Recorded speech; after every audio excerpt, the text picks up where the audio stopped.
This takes you through documentation, community resources. You can explore. Those are kind of the same websites I was showing you up there. It'll have past files you have. So new document. And I like to just open up, it's called a notebook. It'll save this file as .nb, and do save it because it doesn't save automatically. So I'll just call that examples. And what you have is, it's going to start with cells, and you can actually create an entire book with this. Titles and chapters and subsections and text and images, as well as using it for a calculator. So I'm going to go ahead and get started by clicking on this little plus sign right here. And I'm going to start out with a title. So usually when you're doing homework or something, at the top of the page, you will say, oh, this is for, some class, and put your name on there. And so I'll just say math examples. So that'll be the title of this document. Okay, and then I will go ahead and maybe use a chapter. And this in the future will just make it super organized. So I'll show you how to kind of hide or unhide content in here. And you can set that up with chapters and subheadings. And so this will be basic examples. Okay, so for basic examples, I'm going to start out with maybe just the default type of cell. So you can see these kind of little brackets over here. Each calculation is going to be in its own cell, and we'll start with just something that looks like a calculator. So if I type 2 plus 2, just like I would type it into a calculator, this is the input, and if you hit Shift plus Enter, that is going to evaluate it. Okay, right now you can see some kind of funny blue and black font. That's because I added the cell as input rather than text. If you right-click on a cell, you can change it around to be anything you want. So, or if you forget what you had that set to, so that was set to a chapter versus this guy is set to just plain old text. And the nice thing, you can see kind of these layers in here. If I double click on this, it will kind of hide everything in that chapter, which is, sometimes you have a long homework that's like 15 pages and you don't want to scroll through it. So you can set this up so that each problem has just its chapter, and if you want to get in there and see what's actually there, double click on it and it will open it back up. Okay, so use it as a calculator. You can have variables for this thing. So let's say I have some number and I want to define that number as 2. Okay, so if I say x equals 2, there's what's called an assignment operator versus a comparison operator. So a single equal sign will assign x to the value of 2. And then I can do things like 2 plus x. And it will give me an output of 4. Now you'll notice that this cell, I now have 2 different lines on here. So I did that. Enter will give me a new line. Whoop. And then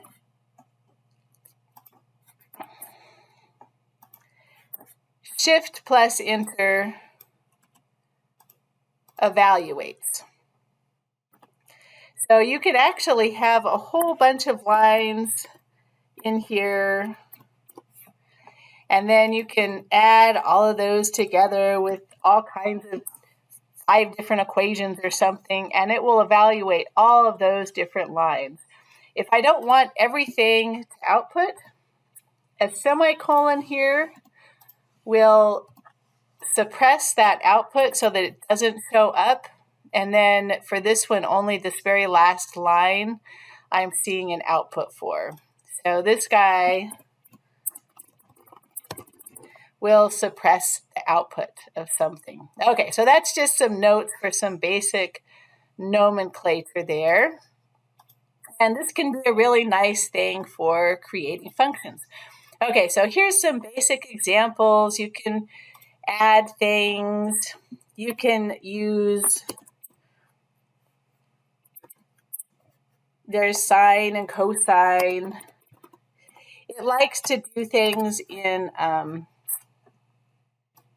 either radians, or if it's in degrees, you have to tell it degrees. There are log functions. If you want the output to be 0.5 instead of 1/2, it will either copy the kind of number that you give it. So if you give it a decimal, then it will output a decimal. The other way to get that decimal instead of a fraction is to say //n, and that will give you a number. So it has things like exponent, or you can do a few different numbers, such as pi, and the basics of what your calculator has. You'll notice that each of these has a capital letter. It has arguments in square brackets, and let's do a couple more. So there's how you multiply. If you want a exponent, what are a few other things? There's a neat little math palette up here that has some templates for things.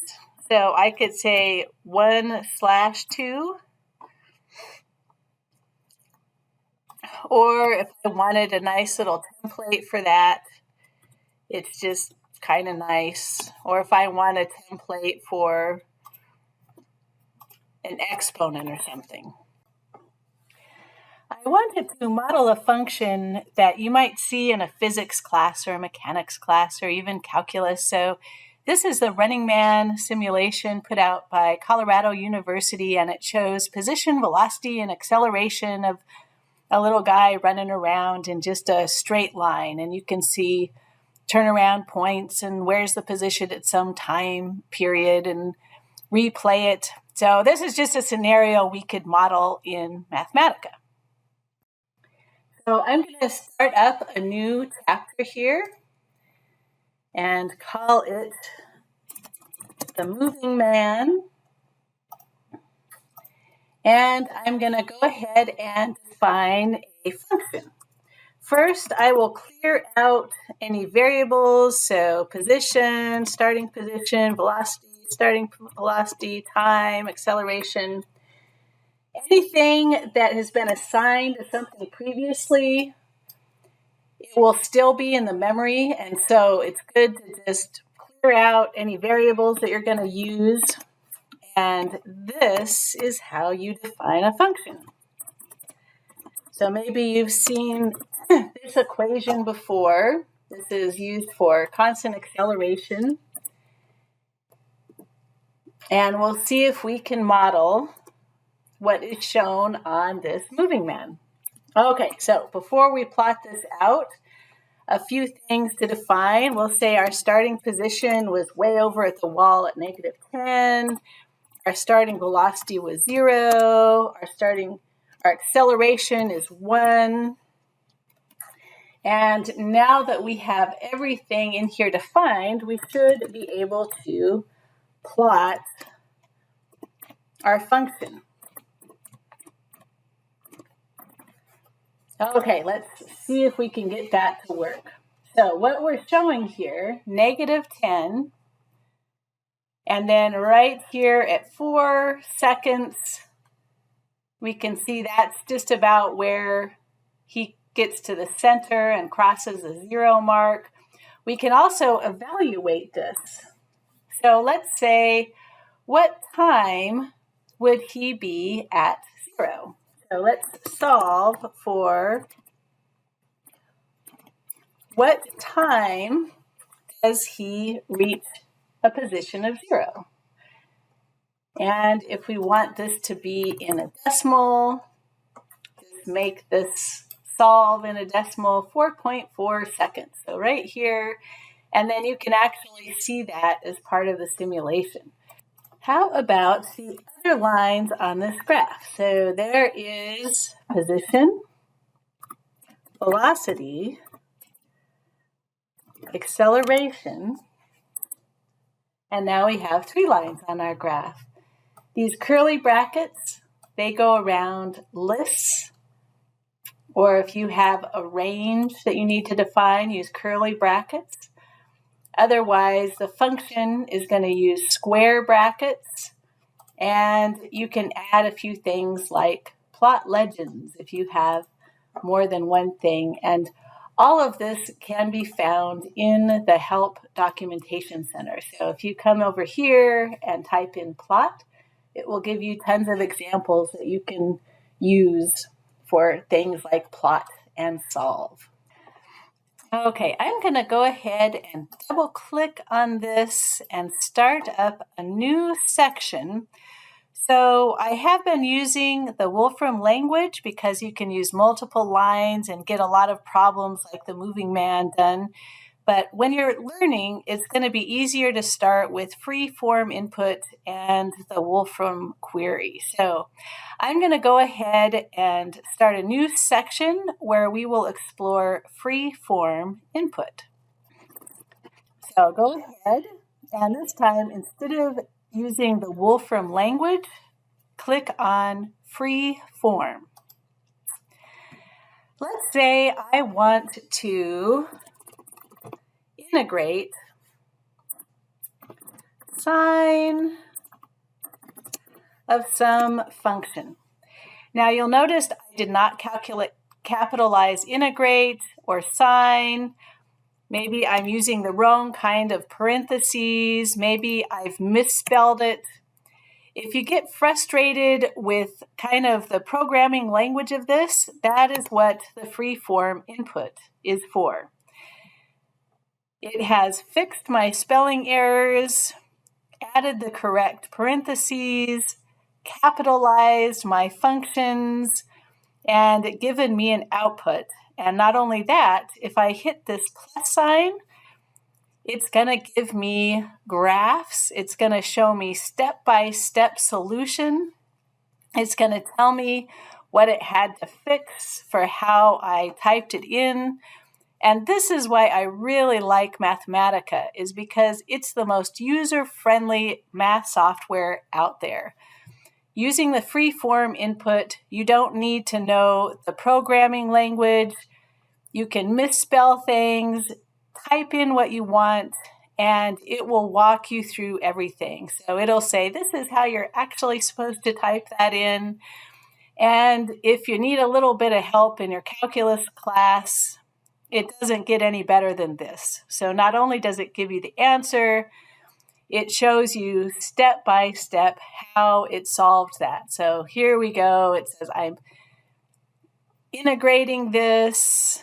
So here's my substitution. U is equal to 2x plus 3. du equals 2 dx. Pretty nifty, huh? And here's a graph of the thing.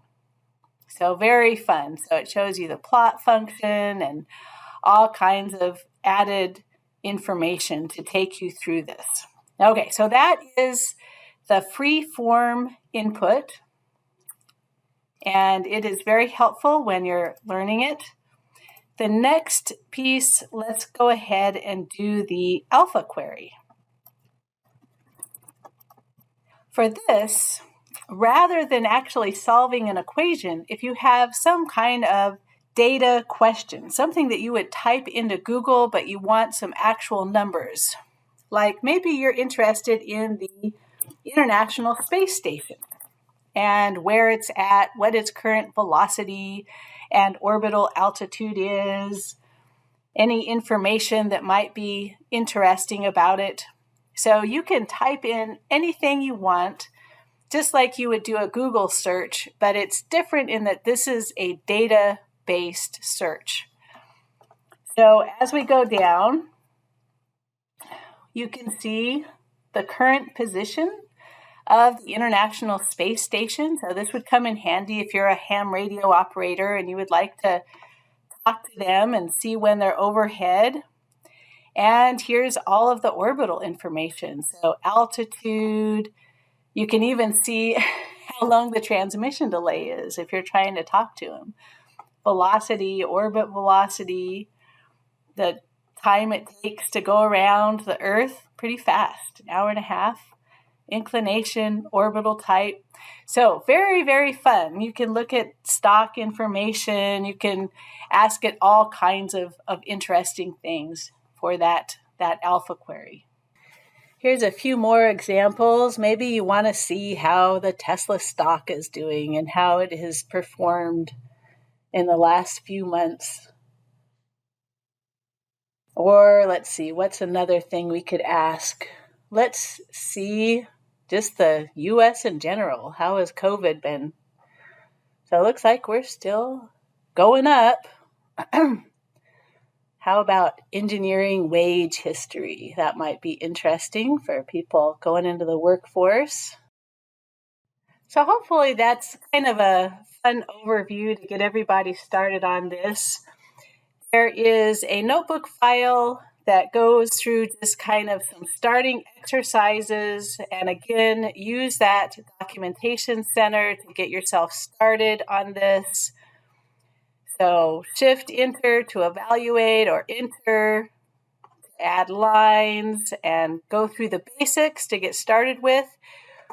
You can find a list of all the different functions that are on there, and I'd like you to go scroll through those, find a few that look interesting, click on them, and then just use the Help Center to see examples and get used to that capital letter, square brackets. So start out by looking up a few different functions to try out, solving systems of equations. That's another common thing that you'll have to do. So here is how to do that with a matrix. So we have 1x, 1y, 1z equals 6. There's 1x, 1y, 1z equals 6. For all of these, there is an example that goes along with it. So here's example, 3 equations, 3 unknowns, solve for x, y, z. And here is another example with those entered as 3 equations rather than as a matrix to solve for x, y, z. So study the examples and then see if you can solve a system of equations similarly. I have some templates in here for you. Those templates were created from the math palette over here. So that might be good to poke around. You can add rows and columns and create your own matrix on here. Here's add a row, add a column. So you can create it yourself if you'd like. These are examples of graphs. We graphed a few things out in Excel with a list of points. And so rather than plotting an equation, a line, this is a list of points, x, y. And you can change this up with all kinds of colors and graph styles, add titles, label the axis, play around with graphics.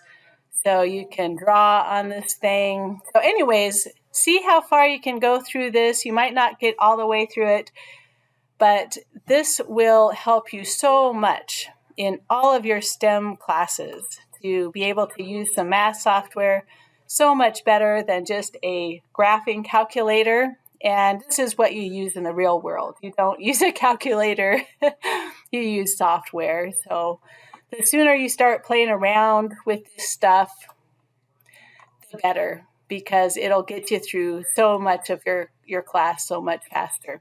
Okay, hope that was helpful.